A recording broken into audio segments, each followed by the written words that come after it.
I took a night shift job at a storage facility. On my third night, Unit 428 started calling me. I took the job because it paid more than anything else I could get without a degree. Night security at a storage facility off Highway 9, 40 minutes outside a town that barely deserved the name. One gas station, one diner, a blinking traffic light that stayed yellow longer than necessary. The kind of place where nothing ever happens. That's what the manager told me. Quiet job, he said, sliding paperwork across the desk. Mostly cameras, occasional patrol. People store junk, not drama. He didn't look me in the eye when he said it. The facility sat alone behind a chain link fence topped with lazy curls of barbed wire. Rows of metal doors stretched into darkness like ribs. At night, the wind moved through them and made a hollow whistling sound, almost like someone trying to speak through clenched teeth. My shift ran from 10 p.m. to 6 a.m. First night, uneventful. Second night, boring. Third night, that's when Unit 428 started calling me. The office was a box of fluorescent lights surrounded by darkness. 3 monitors showed camera feeds, entrance gate, main corridors, back rows. I had a cheap rolling chair, a stale coffee machine, and a laminated sheet titled Night Procedures. Most of it was obvious. Lock doors, don't sleep, call police if necessary. But one line was underlined twice. Do not open Unit 428. No explanation. I laughed when I first saw it. Thought it was some inside joke or leftover nonsense from a previous incident. Every workplace has weird rules nobody follows. Around 1:17 a.m., I heard it. A phone ringing. I frowned because the office phone sat right next to me. Silent. Deadline most nights. We barely got calls even during the day. But the ringing was real. Faint. Distant. Not from the desk. From outside. I stood listening. Ring. Pause. Ring. It echoed strangely. Metallic and thin. Like sound bouncing through empty corridors. Against my better judgment, curiosity won. I grabbed the flashlight and stepped out. Night air hit me cold and dry. The rows of units stood still under pale security lights. My boots crunched on gravel as I followed the sound. Ring, ring. It grew clearer as I moved deeper into the facility. By the time I reached row D, my stomach had tightened because the ringing was coming from a unit, a closed one. I stopped in front of it. 428. The numbers were stenciled in black, slightly crooked. The ringing came from behind the metal door. I stood there like an idiot, heart thumping, brain trying to rationalize. Someone left a phone inside. Battery glitch. Alarm device. But who stores a ringing phone in a locked storage unit at 1:30 in the morning? Ring. Without thinking, I knocked. Hello? Silence. Then the ringing stopped completely. The sudden absence of sound was worse than the noise itself. The air felt heavier. My flashlight beam trembled slightly. I leaned closer. That's when the phone rang again, but this time from my pocket. I nearly dropped the flashlight. My personal phone vibrated violently. I yanked it out, breath shallow. Unknown number. I hesitated only a second before answering. Hello? Static. Then a voice. Soft. Warped. Like someone speaking through a long tunnel. Open. I froze. What? Please. Open. The voice was thin, trembling, almost childlike. I looked at the unit door. My throat went dry. Nope, I muttered, backing away. Not happening. I hung up. Immediately, the phone rang again. Same unknown number. I declined. It rang again. Declined. Again.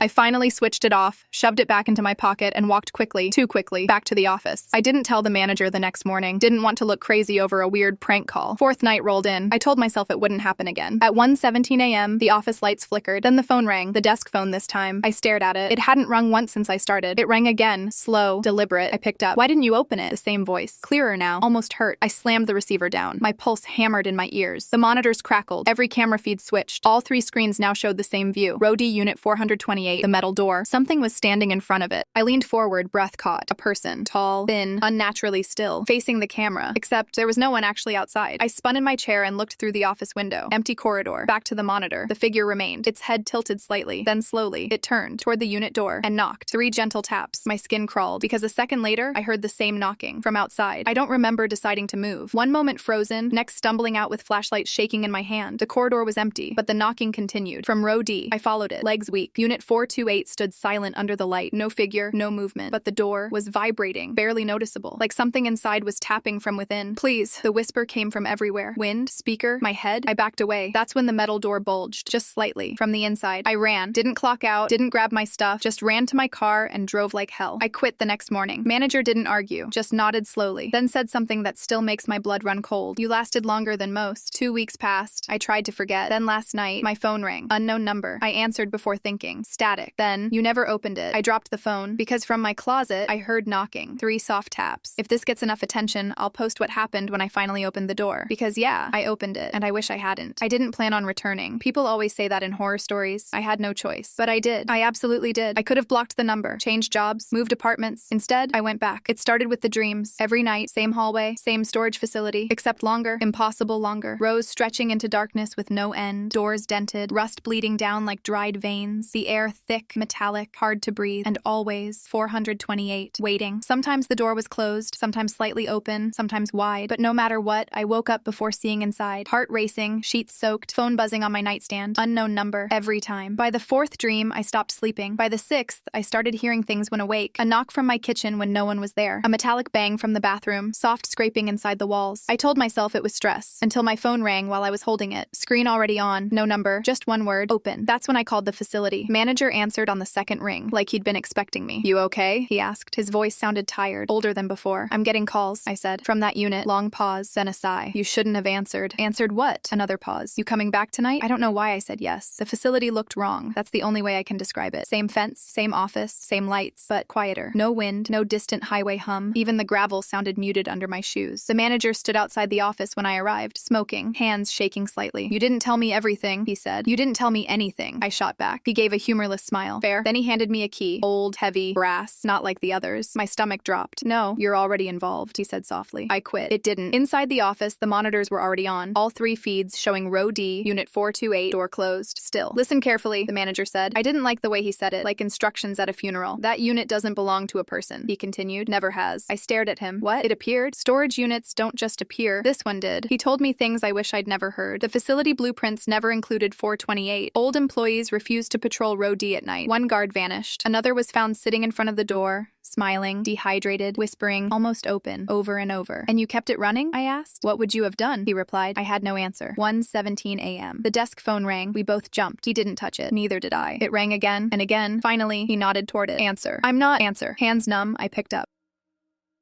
Silence, then breathing, slow, wet. You came back. The voice was clearer now, not childlike anymore, relieved. I'm not opening anything, I said, trying to keep my voice steady. A pause. Then, but you will. The line went dead. At the exact same moment, all lights outside shut off. Darkness swallowed the corridors. The monitors flickered to static. Then came the sound. Not knocking, not scraping, something heavier. Metal bending, far away, then closer. Then directly outside the office door. We didn't move, couldn't. A shadow slid under the door. Thin, too thin, like something pressed flat against the floor. Then the handle slowly turned. The manager whispered, don't react. The door opened, but no one stood there. Just darkness and a smell. Damp, rotten, old. Something stepped inside. I didn't see it, but I felt it. Air pressure changed. My ears popped. My chest tightened like invisible hands were squeezing my lungs. Then footsteps, circling us, slow, patient. The monitors snapped back on, all 3 showing unit 428. Door now open, wide, black inside. But something stood in the doorway, watching. My blood turned to ice, because the figure on the screen was me. Same clothes, same terrified expression, except smiling. I staggered back. That's not funny. The manager didn't respond. I turned. He was gone. Chair empty. Office silent. My phone vibrated, screen glowing. A live camera view from inside unit 428, pointed outward, at me, standing in the office, alone. Then I heard it, from behind me, close, right next to my ear. Now you open. Cold fingers touched my wrist, and suddenly, I wasn't in the office anymore. I was standing in row D, in front of unit 428, door open. Darkness inside, moving like thick smoke. My legs refused to move. My hand lifted on its own, toward the door. Inside, something shifted, breathing, waiting, hungry. And from the darkness, my own voice whispered, finally, if this post gets enough interest, I'll tell you what I saw inside. But I'll warn you now, it wasn't empty,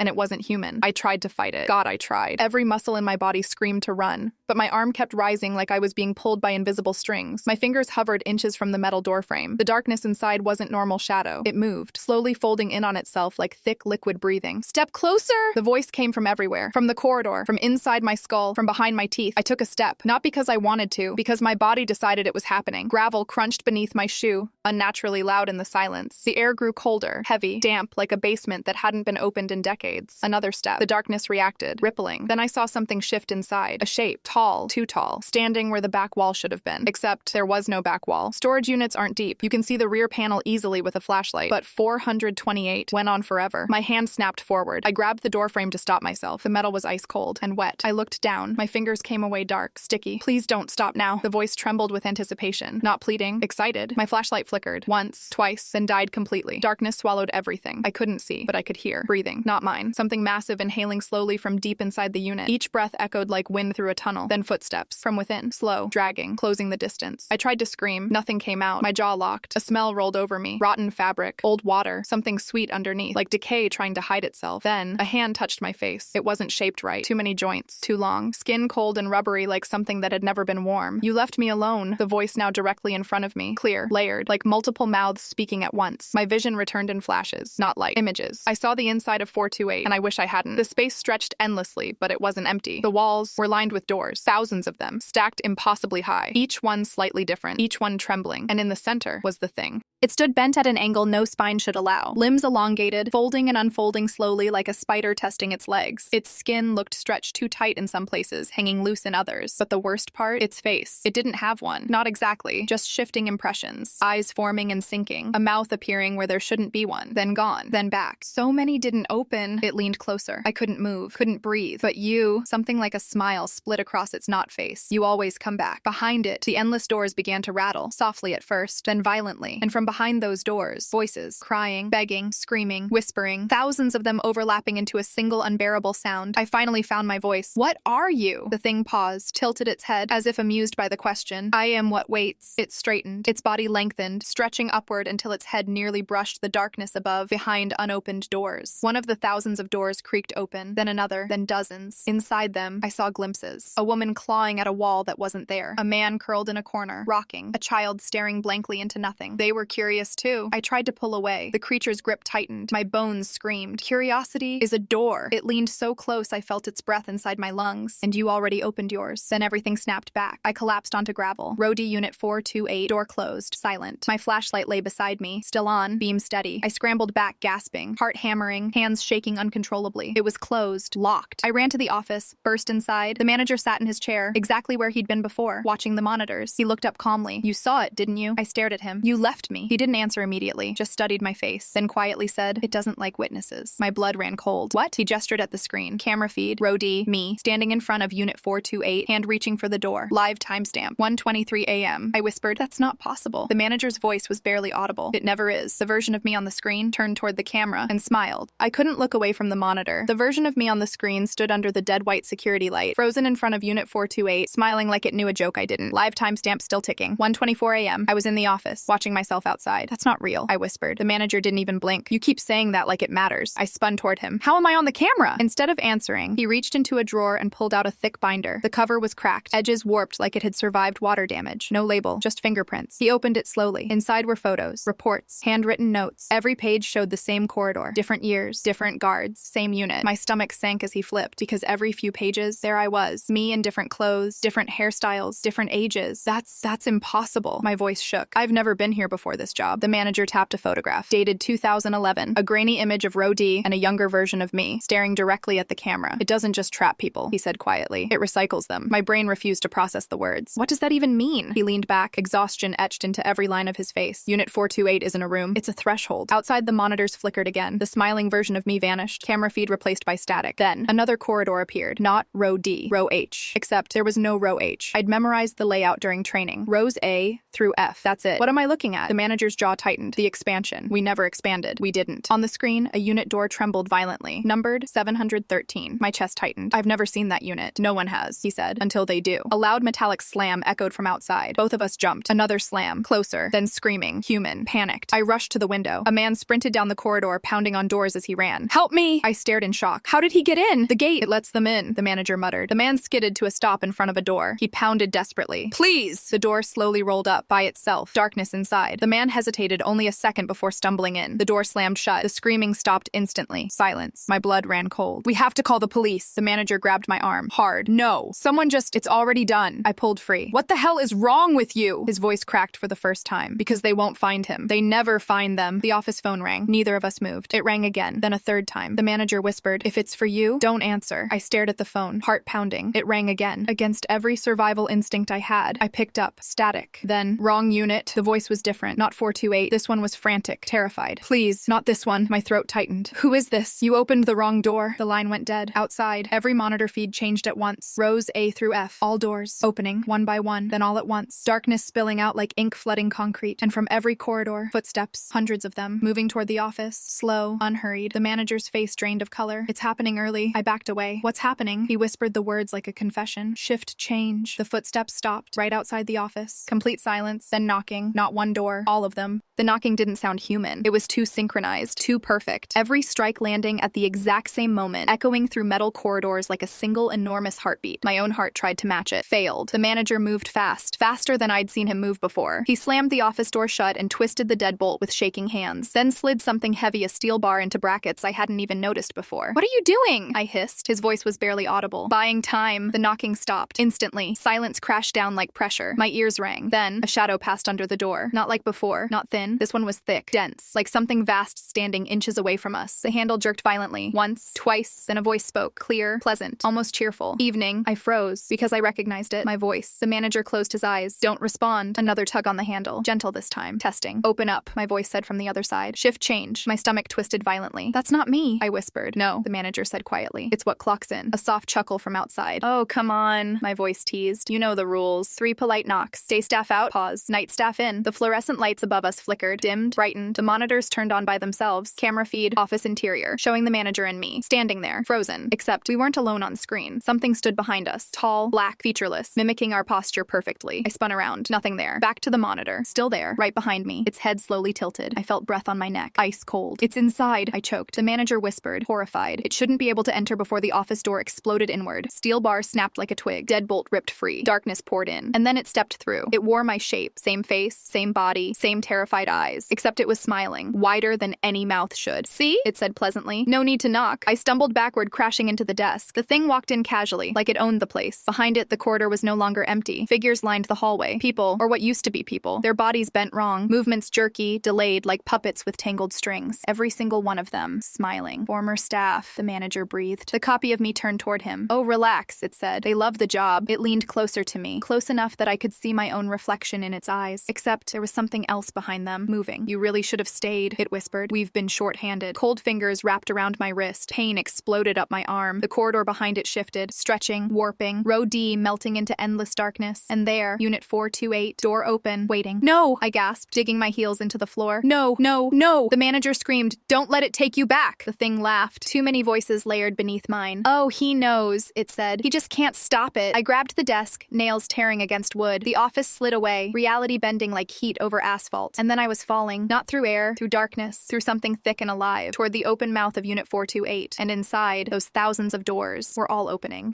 Falling didn't feel like falling. It felt like being pulled, dragged through something dense and cold that pressed against my skin, my eyes, my lungs. I tried to breathe and inhaled nothing. Then impact, hard. I hit a floor that wasn't concrete, wasn't metal. It felt soft, like wet fabric stretched over something solid. I rolled, gasping, lungs burning as air finally rushed back in. The smell hit me instantly. Rotten, damp, old. I pushed myself upright and wished I hadn't. The hallway stretched endlessly in both directions. But this time, I wasn't standing outside Unit 428. I was inside it. Doors. Thousands, lining both sides of the corridor, stacked floor to ceiling, identical in size but not in condition. Some new, some rusted, some cracked, some bulging outward like something inside was pressing desperately against them. Every single one had a number. 428. Over and over and over. My pulse thundered. No. A door beside me rattled violently, then another, then dozens. Help! The whisper was faint, dry, broken. I turned slowly. One door had a gap beneath it. Fingers protruded, human fingers, gray, shaking. I staggered backward. Oh my God. The fingers twitched, scratched weakly against the floor. Please. Every survival instinct screamed to run. Instead, I knelt. I can't help you, I whispered. I don't know where we are. The fingers suddenly grabbed my sleeve, strength like a vice. The door shook violently. Don't listen to it! The voice was hoarse, desperate, human. My heart leapt. There's someone in there? Not someone. A ragged breath. Someone who didn't open fast enough. The grip loosened. The fingers trembled. It changes you. Cold dread flooded my chest. What changes you? The hallway lights flickered. Yes, lights. Dim bulbs hummed overhead. I hadn't noticed them before. Their sickly yellow glow pulsed unevenly, casting shadows that moved when nothing else did. Then came the sound. Footsteps. Slow. Measured. Echoing from deep within the corridor. The fingers recoiled instantly. Vanished beneath the door. Too late. The whisper faded. It's coming. Every door in the hallway began to vibrate. Softly at first, then violently. Boom, boom, boom. Like something massive walking closer. I stood, panic surging. Hello? The footsteps stopped. Silence. Then a voice behind me. Calm. Amused. You're adjusting well. I turned, and there it stood. Not wearing my shape this time. No disguise. Tall. Twisted. Limbs folding at impossible angles. Skin stretched tight over something that kept shifting beneath it. Its face, if you could call it that, rippled like reflection on disturbed water. Eyes forming, sinking, reforming. 428, I breathed. It tilted its head. You're inside now. My legs locked. I'm not staying here. A low, wet sound bubbled from its throat. Laughter. They all say that. Doors along the hallway started to open, one by one. Inside each a version of me. Some crying, some screaming, some catatonic, some smiling. My mind fractured. No, no, no, no. Every choice is a door. The creature stepped closer. And you've made so many. I backed backed away, shaking uncontrollably. What do you want from me? It leaned down until its shifting face hovered inches from mine. You already gave it. Cold realization stabbed through my chest. My job, your shift. The hallway trembled, and suddenly a loud buzzer echoed overhead, like a facility intercom. Then a mechanical voice boomed, "New staff orientation commencing." I stared in horror. What? From the darkness ahead, figures emerged. People, dozens of them, wearing security uniforms. My uniform. Their faces blank, eyes empty, movements stiff and unnatural. "Meet your coworkers," 428 whispered. One of them stepped forward, and I stopped breathing, because it was the manager, or what was left of him, smiling. Thank you for watching. If you like this video, then please like the video and subscribe to the channel.